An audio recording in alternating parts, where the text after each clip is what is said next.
헨젤과 그레텔이 다가가서 보니 그 집은 빵으로 만들어져 있었습니다. 지붕은 케이크, 유리창은 투명한 설탕이었습니다. 바보 같은 계집애. 문이 크니까 쉽게 들어갈 수 있어. 내가 들어가 볼 테니까 잘 봐. 아기 할멈은 의자 위에 올라가서 화답 안으로 고개를 들이밀었어요. 그 순간 그레텔은 온 힘을 다해 마기 할멈을 밀어넣고는 철문을 쾅 닫고 잠가버렸습니다. 아침에 저 멀리 그리운 집이 보였습니다. 아이들은 집으로 뛰어들어가 아버지를 얼싸안았습니다. 아버지는 아이들을 숲에 버리고 온 뒤로 한순간도 행복하지 않았습니다. 저에게 헨젤과 그레텔이라는 동화는 어린 시절 기억을 떠올리게 하는 그런 동화였어요. 제가 어렸을 때 잦은 정군으로 부모님의 부재가 있었거든요. 근데 그 당시에 저희 자매는 할머니에게 맡겨졌어요. 그때 저는 부모님이 혹시 우리를 버린 게 아닐까 이런 생각까지도 했었던 것 같아요. 저는 20대 딸과 동갑인 남편하고 수도권 근처의 중소도시에 살고 있는 50대 여성입니다.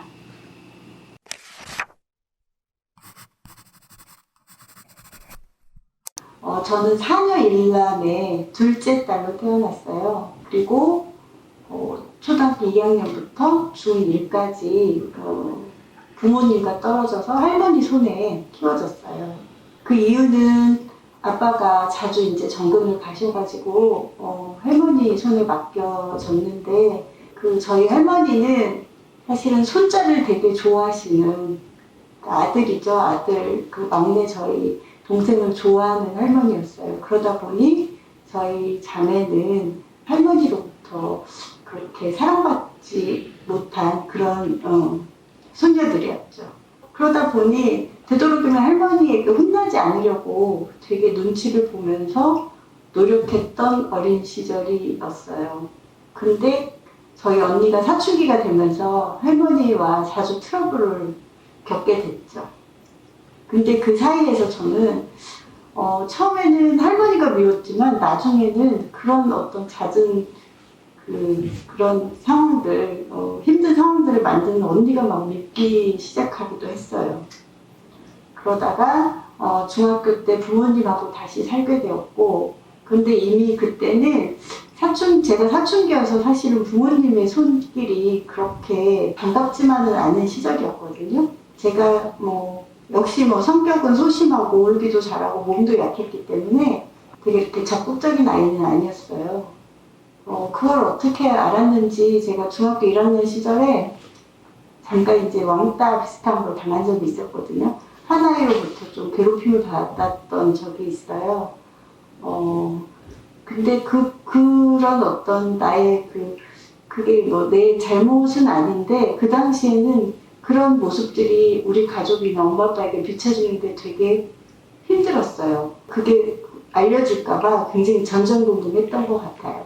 여러 가지 이유로 그 문제가 해결이 되고, 그리고 저는 이제 다른 학교로 전학을 가고 그러면서 조금 좀 달라진, 전학을 가는 계기로 달라진 삶을 살게 된 것 같아요.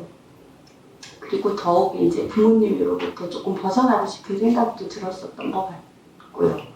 근데 저희 아빠는 굉장히 보수적인 분이라, 그러니까 딸들은 이래야 한다라는 어떤 그런 것이 있어서 굉장히 이렇게 간섭과 단속이 심했던 그랬던 사춘기 시절이 있었죠. 제가 결국 부모님으로부터 탈출 또는 이제 독립할 수 있었던 것은 결혼을 하면서였던 것 같아요. 결혼을 하면서 진정한 어떤 독립을 좀 맛봤던 것 같고 행복한 어떤 신혼 시절을 지냈던 것 같은데, 근데 결혼하는 여자한테 닥친 문제가 있었어요. 왜냐면 출산의 문제인데 저희 시어머니가 1년 정도 지나고 나니까 왜 아이가 없는지에 대해서 굉장히 집요하게 좀 닥달을 하셨죠. 그래서 한 1년 반 정도 됐을 때 그렇게 딱 원한 건 아니었지만 그 시점에 이제 아이를 갖게 됐어요. 그러니까 주변 분들이 너무 기뻐하니까 저도 이제 기쁜 줄 알았거든요. 일단 육아가 시작되고 나니까 사실은 저는 별로 없었던 것 같아요. 누구 엄마, 누구의 아내 이렇게만 살게 됐던 것 있었고, 그러다가 이제 우연한 계기로 책을 읽는 시민단체를 만나게 됐어요. 그 시민단체 활동을 하면서 조금씩 저를 찾아가기 시작했고, 좀 엄마가 아니고 아내가 아닌 다른 사람으로 조금 다시 태어났던 것 같아요.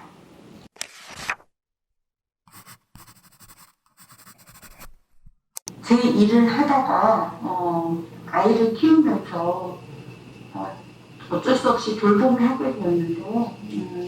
제가 그 전에 기뻤던 일을 생각해보면 제가 굉장히 인정을 받고 존재감을 드러냈을 때 그때 가장 기뻤던 것 같거든요. 제가 한 10여 년 전쯤에 청소년들과 만날 수 있는 그런 기회가 있었어요.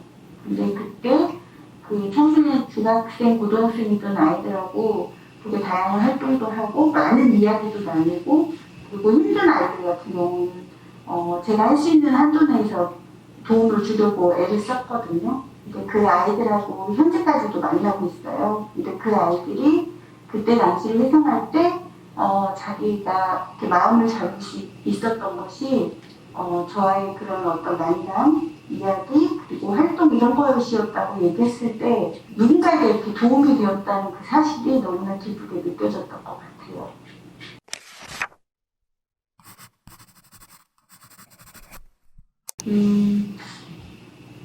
아까도 말씀드렸지만 저는 이제 사녀 일남이거든요. 그 숫자에서도 알 수 있듯이 저는 이제 아들을 얻기 위해서 사실은 이제 딸들을 줄줄이 낳았던 그런 가정이었어요. 그 배경에는 이제 할머니의 그런 어떤 성화 그런 걸 못 이겨서 그러니까 가정 형편이 그렇게 좋은 편도 아닌데 형제들이 많이 생겼던 거죠.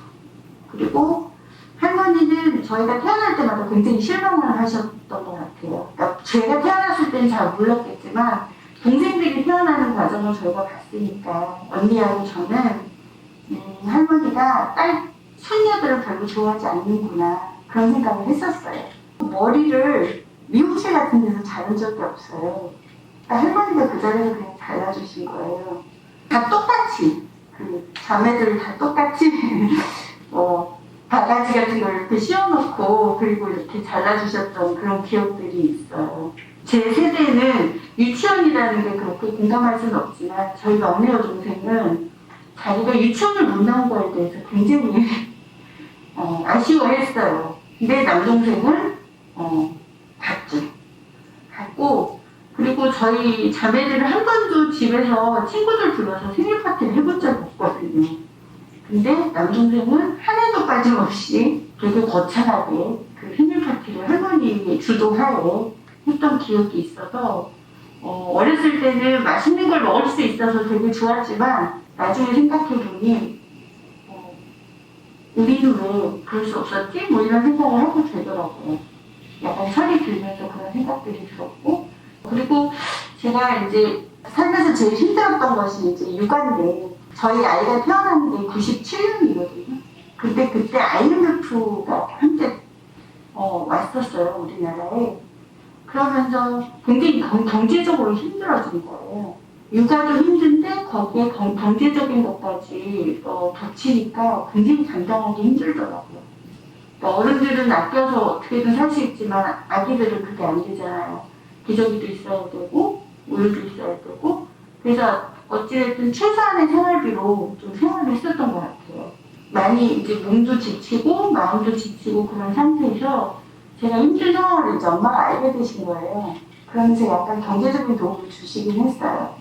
근데 제가 그때 필요했던 건 되게 쉼이었거든요. 정신적으로 마음적으로 너무 힘들었고 경제적인 것도 물론 되게 도움이 되긴 했지만 사실은 엄마가 저를 좀 돌봐줬으면 하는 마음이 들었던 것 같아요.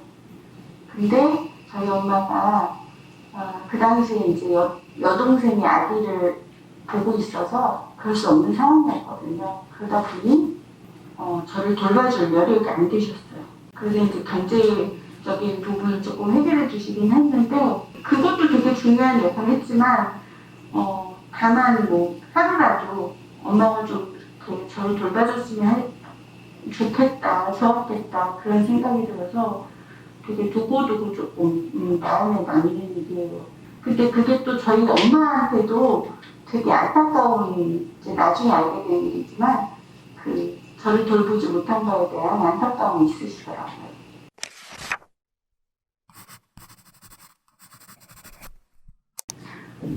저는 이제 자신을 돌보라고 말하고 싶어요. 여성이나 엄마나 아내 이런 것들을 단어를 떠올리다 보면 대부분 희생이나 돌봄을 생각하게 되거든요. 그런데 그것이 그게 어떤 생명처럼 받아들여지기도 하고 그걸로 인해서 돌봄과 희생을 하기 위해서 경력이 단절되기도 하고 그리고 그 상태를 돌보면서 물론 기쁨도 느끼기는 하죠. 그런데 어느 순간에 돌봄의 대상만 있고 나 자신은 없어지는 경우가 있더라고요. 뭐냐면 돌봄의 대상이 뭔가 성취를 했을 때 같이 기뻐지고 돌봄의 대상이 힘든 일이 있으면 같이 힘들고 뭐 이렇게 해서 결국은 내 감정보다는 그 돌봄의 대상의 감정에 따라서 내가 움직이고 있다는 느낌이 들었어요. 기쁠 때는 언제지? 나는 기쁠 때는 언제지? 이런 생각들을 하게 되더라고요. 그런 생각을 하다 보니까 결국에는 그 돌봄의 대상이 기쁠 때 슬플 때가 나의 기쁨이고 슬픔일 때가 있더라고요. 지금 생각해보면 나는 과연 뭘 하고 싶었는지 뭘 기쁘게 생각했는지 슬프게 생각했는지 이런 것들에 나의 중심이 되는 그런 이야기들이 별로 없는 것 같아요. 그래서 지금이라도 나를 좀 돌보면서 내가 좋아하는 일, 내가 원하는 일, 내가 어떨 때 어떤 감정인지 이런 것들을 좀 돌보면서 살면 어떨까 그런 생각이 듭니다. 자기 중심적으로 살아라.